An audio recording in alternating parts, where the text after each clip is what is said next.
अभी आप सुन रहे हैं नरेश विराट की तस्वीर से शानदार प्रस्तुति।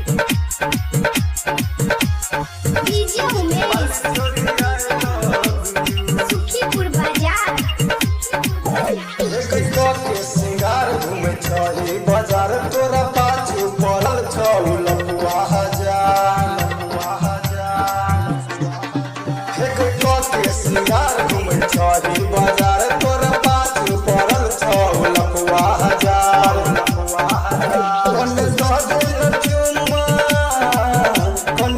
दे न चुमा एगो कर वाला तू कोने दे न चुमा एगो कर वाला तू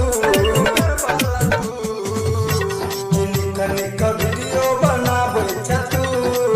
टिकी वाली छोरी आई लव यू कनिक वीडियो बनाबै छतू टिकी वाली छोरी आई लव यू वाली छोरी I love DJ Umesh Sukhipur बाजार।